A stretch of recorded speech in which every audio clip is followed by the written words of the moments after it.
시청자 여러분 안녕하십니까. 복지TV 뉴스입니다. 장애계가 지방정부의 장애인 정책이 중앙정부 주도의 기본 사업을 토대로 하는 사업에 불과하다며 장애계의 역할론을 재조명하기 시작했습니다. 김지한 기자입니다. 한국장애인단체 총연맹과 부산장애인 총연합회를 비롯한 장애계는 얼마 전 부산 롯데호텔에서 지자체의 장애인 공약 이행을 점검하고 이에 대한 협력 방안을 모색하기 위한 제22회 부산 한마음 교류대회를 개최했습니다. 한마음 교류대회는 매년 지역을 순회하며 우수지역 복지 사례를 발표하고 민관이 장애 문제에 대한 공감대를 마련하는 교류회장으로 부산에서는 2005년 이후 10년 만입니다. 이날 참가자들은 민선 6기 지방정부의 장애인 정책 이행 계획에 대한 토론회 등을 통해 전국 지역의 장애인 정책의 현 주소를 점검하고 이에 따른 발전 방향을 논의했습니다. 이날 토론에서는 지자체 대부분이 양호한 공약 이행 계획을 추진하고 있지만 중앙정부 주도의 기본 사업을 토대로 실시한 사업이 대부분이기 때문에 각 지역의 특성에 맞는 장애인 복지 사업은 미흡한 상황이라고 지적했습니다. 일단 기존 중앙정부가 주도하는 내지는 중앙정부의 재원에 의존해야만 하는 그런 사업들을 유지하면서도 이것이 과연 선거 공약이다라고 공표할 수 있을까? 공약 정리를 하는 그 과정에 장애인의 입김이 반영이 되지 못하는 측면이 있다. 그렇기 때문에 이제는 공약을 제시받고 선거가 끝난 이후 단계적으로 끊임없이 장애 정책에 대해서 관심을 가질 필요가 있다.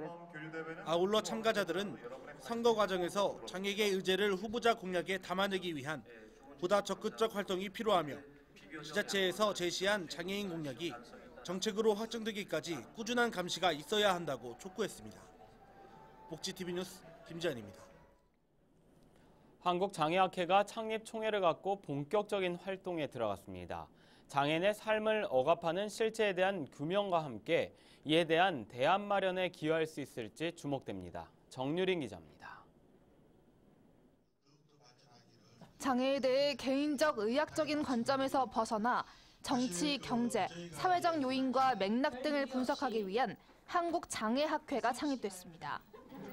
한국장애학연구회는 지난 22일 서울 이룸센터에서 한국장애학회의 창립 총회를 겸한 학술 세미나를 열고 본격 활동에 들어갔습니다. 제1대 한국장애학회 회장을 맡은 조한진 대구대학교 사회복지학과 교수는 국내에서 장애학 발전에 기여할 수 있도록 앞장서 노력하겠다는 뜻을 전했습니다. 2009년에 이게 장애학 연구회 만들어서 한 6년 지났거든요. 6년 지났는데 시작할 때는 한 9명으로 시작을 했었습니다. 하여튼 시작이니까요. 또 예쁘게 봐주시고 앞으로 같이 학회를 만들어 나가는 심정으로 도와주셨으면 합니다. 이날 학술대회 참석한 발표자들은 앞으로 장애학이 나아가야 할 방향에 대해 특히 장애인 당사자에 의한 적극적 참여를 중시해야 한다고 강조했습니다. 당사자의 경험을 놓치면 장애인과 상관없는 학문으로 흘러가기 쉽다. 장애인 당사자의 중요성 또 그에 대한 공감대를 강력하게 형성하고 또 다른 학문의 주체를 한국의 장애학은 인정하고 받아들여야 된다는 점을 강조하고 싶습니다. 이와 더불어 학술대회에서는 몇몇 학문에서만 제한적으로 다뤄지는 데 급급했던 장애학에 있어 여러 학문과의 협력과 교류가 필요하다는 지적이 제기됐습니다. 복지TV 뉴스 정유린입니다. 서울시 서초구에 위치한 한 장애인 거주시설에서 거주인에 대한 학대와 방치 등 인권 침해가 벌어지고 있다는 주장이 제기돼 논란이 일고 있습니다. 서울시 장애인인권센터는 해당 장애인 거주시설에서 전 시설장이 거주인들을 대상으로 폭행과 학대 등 인권 침해를 일삼고 있다는 제보를 받고 현장 조사를 실시했습니다. 센터는 현장 조사 결과 전 시설장이 거주인들에게 인권 침해를 저지른 사실과 횡령 등의 혐의를 확인하고 경찰에 고발했습니다. 한편 서울시는 관할 경찰에 고발 조치가 된 상황에서 수사 상황을 지켜본 후 추후 조치 방향을 정할 것이라고 말했습니다. 이 배우자가 있는 노인이 배우자가 없는 노인보다 건강과 자녀와의 관계 등 삶의 전반적인 부분에서 더 만족한다는 조사 결과가 나왔습니다. 보건복지부가 2014년 노인 실태 결과 보고서를 분석한 결과 노인의 삶의 만족도는 결혼 상태와 관련이 깊은 것으로 나타났습니다. 보고서에는 자신의 현재 건강 상태에 만족한다는 응답 비율이 배우자가 있으면 31.9%로 배우자가 없는 경우에 21.1%보다 월등히 높았습니다. 또한 자녀와의 관계에 대한 만족도에서도 배우자가 있는 노인과 배우자가 없는 노인이 각각 75.6%와 60.2%로 차이가 컸습니다. 상급 종합병원으로 지정된 일부 대형 병원들이 중증 질환자에 제공하는 의료 서비스의 질적 수준에서 종합병원보다 뒤처진다는 감사 결과가 나왔습니다. 감사원은 복지부가 상급 종합병원에 대한 평가 과정에서 수술 환자 사망률 등 의료 서비스의 질적 수준과 임상의 질적 지표를 측정하고 있지 않다고 말했습니다. 따라서 감사원은 복지부가 단순히 환자 진료 체계 등 의료 서비스 제공 시스템을 갖췄는지만 살펴보고 있다고 언급했습니다. 실제로 감사원의 감사 결과 복지부는 합리적 이유 없이 상급 종합병원을 지정하는 기준에 의료 서비스 제공 시스템을 평가하는 인증 결과만 넣고 있다고 설명했습니다. 한편 감사원은 복지부의 임상 질적 평가 지표를 상급 종합병원 지정 기준에 합리적으로 반영하는 방안을 마련하라고 통보했습니다. 보건복지부가 장애인 전용 주차구역에 대한 과태료 체계를 정비하면서 실제 현상을 고려하지 않은 것으로 나타났습니다. 한국장애인단체 총연맹에 따르면 지난 25일 복지부가 입법 예고한 장애인 전용 주차구역 과태료 개정안에 문제가 있다고 밝혔습니다. 장애계는 개정안의 내용을 살펴보면 장애인 전용 주차구역 앞에 평행 주차를 하는 경우에는 과태료가 50만 원이고 구역 안에 주차를 하는 경우에는 10만 원이라고 말했습니다. 복지부 관계자는 이와 관련해 현행 10만 원인 과태료가 50만 원으로 올리면 과태료 부담이 지나치게 커지는 만큼 이번 개정안에 포함하지 않은 것이라고 주장했습니다. 한편 복지부는 이번 개정안을 이달 27일까지 의견 수렴 받은 후 확정할 계획입니다. 서울 동자동 쪽방촌 한가운데에는 공원이 하나 있는데요. 이 공원이 대학생들의 재능 기부로 새롭게 단장했다고 합니다. 김소영 기자가 소개합니다. 서울 도심 사이에 위치한 쪽방촌. 좁은 골목 사이에서 주민들이 쉴 곳은 마을공원뿐입니다. 이러한 마을공원을 변화시키기 위해 대학생들이 모였습니다. 대학생 모두 한마음 한뜻으로 주말을 반납하고 구슬땀을 흘립니다. 오늘도 우리 새벽에 일어나고 이 자리에 왔고요. 여기서 나무도 심고 페인트까지 하고 있습니다. 여러 가지 시설을 좋아지기 위해서 노력하면 진짜 있던 데가 너무 많이 좋아질 것 같습니다. 한쪽에 방치된 쓰레기는 깨끗이 치우고 공원 내에 있는 정자도 새 단장을 했습니다. 시들어버린 나무가 있던 자리에는 새로운 나무를 심었습니다. 6시간에 걸친 작업 끝에 새롭게 탄생한 마을공원. 지역 주민의 얼굴에도 웃음꽃이 피었습니다. 공원이 옛날엔 더러웠는데 지금 이렇게 가꾸니까 더 좋아졌지. 학생들이 공원을 꾸며줘서 고맙다고. 새로이 바뀐 공원이 쪽방촌에 가져올 변화가 기대됩니다. 복지TV 뉴스 김소연입니다.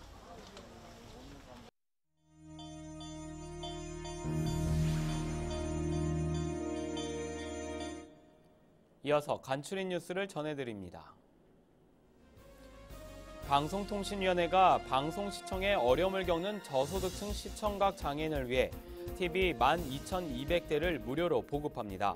방통위는 이달 11일 업무 협약을 체결한 서울과 대구, 광주 등 8개 지역에 거주하는 저소득층 시청각 장애인을 대상으로 이달 26일부터 한 달간 신청서를 접수한다고 밝혔습니다. 국민안전처가 지난 25일 첫 폭염주의보가 발표됨에 따라 폭염 대응 체제에 돌입했습니다. 따라서 안전처는 관계부처와 지자체와의 협력 대응 체계를 가동해 올해 폭염 대응 종합대책을 추진한다고 말했습니다. 제1회 원주시장배 강원도 보치아 대회가 강원도 원주 드림체육관에서 열렸습니다. 원주시 체육회가 주최하고 원주시 한마음 보치아 클럽이 주관한 이번 대회는 강원도 7개 지역에서 150명의 선수가 참여해 개인전과 단체전으로 나눠 이틀간 경기가 진행됐습니다. 경북 구미시에서 2015년 제11회 대한민국 청소년 박람회가 열렸습니다. 이번 박람회에는 5개의 주제 마당에 200여 개의 체험 부스가 마련됐습니다. 또한 박람회 외에도 국내 유명 인사들의 특강과 토론회도 함께 진행됐습니다. 미국 스페셜티 커피협회 SCAA 기준 점수 80점 이상의 커피만을 지급하는 포항시 고바슨 커피 1호점에서 가수 강원래 씨가 팬사인회를 열었습니다.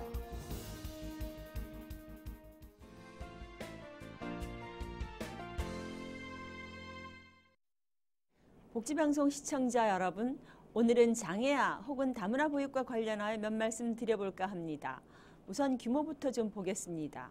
13년 말 기준으로 현재 우리나라의 어린이집 다문화 아동은 전체 어린이집 영유아 약 147만 명의 3.6%에 해당하는 약 5만 3천 명이고 장애 아동은 1만 1,500명으로 전체의 약 0.8%쯤 됩니다. 일반 가정 아이들을 돌보는 일도 쉽지 않은데 특별한 돌봄이 필요한 이 아이들을 위해서는 교사들의 역량이 더 요구되고 그 아동들의 가족을 위한 지원에서도 고려해야 할 부분이 더 많습니다. 그래서 어린이집 지원을 위한 공공기관인 저희 한국보육진흥원에서도 최근 몇 년 동안 관련 프로그램을 개발 보급하면서 이러한 필요에 부응하고자 노력하고 있습니다. 장애아나 다문화 보육교사를 위한 교육 프로그램을 개발하고 교사용 책자를 제작, 제공하기도 하였습니다. 최근에는 온라인 직무교육 과정을 개발하여 운영하고 있습니다. 뿐만 아니라 장애 영유아를 위한 취약보육과정 컨설팅 시범 사업을 실시하고 있으며 교사와 아동이 원활한 상호작용을 할 수 있도록 직급별 보육교직원 교육도 제공한 바 있습니다. 비록 아직은 장애아 및 다문화 교실 전체를 대상으로 골고루 교육이나 컨설팅을 제공하고 있지 못하지만 모든 해당 선생님들이 충분한 재교육을 받으실 수 있도록 꾸준히 노력하고자 합니다. 이러한 교육의 전국적인 목적은 교실 내에서 차별 없는 보육이 이루어지도록 하려는 것이라고 하겠습니다. 우리는 보통 말로는 차이를 차별로 만들지 말아야 한다고 합니다. 하지만 우리의 일거수일투족은 알지 못하는 사이에 편견과 차별을 드러내곤 합니다. 대개의 경우 편견은 무의식적으로 형성된 것이기 때문에 의식적 노력으로도 잘 고쳐지지 않는 특성이 있기 때문입니다. 그러니 모든 보육교사들은 편견 없는 관점과 태도로 반 아이들을 동등하게 대하고 아이들 상호 간의 개방적인 상호작용이 이루어지도록 분위기를 만들어주는데 각별한 노력을 기울일 필요가 있을 것입니다. 인성의 틀이 잡히는 영유아기 교실에서부터 신체적 특성이 좀 다르다고 하여 차별하는 버릇을 배운다면 참으로 고치기 어려운 일일 것이기 때문입니다. 반대로 아이들을 동등하게 개방적으로 대하는 좋은 선생님 밑에서 편견 없는 대인관계를 배울 수 있다면 이 아이는 틀림없이 어떠한 위치에 있든 상대방을 인격적으로 대하고 존중하는 품성 좋은 인물이 될 것입니다. 이러한 점에서 편견 없는 보육은 장애가 있는 급우 혹은 다문화 가정 아이들을 위해서만 필요한 일이 아닙니다. 정작은 비장애인, 비다문화인 아동을 위해 더 필요한 일이라 하겠습니다. 복지방송 시청자 여러분, 어떠한 처지에 있는 이웃이든 인격적으로 다정하게 대할 수 있는 인성 바른 인재를 키워내는 일은 대한민국을 더 품격 있는 강한 나라로 만드는 데 필수적인 일이라고 하겠습니다. 우리 아이들이 편견에 맞서 모든 이들에게 인격적인 대우를 할 수 있도록 더 많은 관심과 사랑으로 다문화 혹은 장애아 보육을 지원해 나갔으면 합니다. 이야기가 있는 시간, 오늘의 영상 함께 보시죠. 한 남자가 생일 선물로 받은 생맹교정 안경을 써봅니다. 색을 구별하지 못했던 이 남자는 잠시 후에 새로운 세상을 경험하게 됩니다. 감동의 눈물을 흘리는 이 남자. 그 이유는 처음으로 딸의 눈동자 색을 볼 수 있었기 때문입니다. 기술이 나날이 발전함에 따라 한편으로는 기술이 인간의 존엄성을 해칠 수도 있다는 우려의 목소리가 큰데요. 사람을 향한 기술이란 이런 것이 아닐까요? 행복한 미래를 여는 방송 복지TV 뉴스를 마칩니다. 시청해주신 여러분 고맙습니다.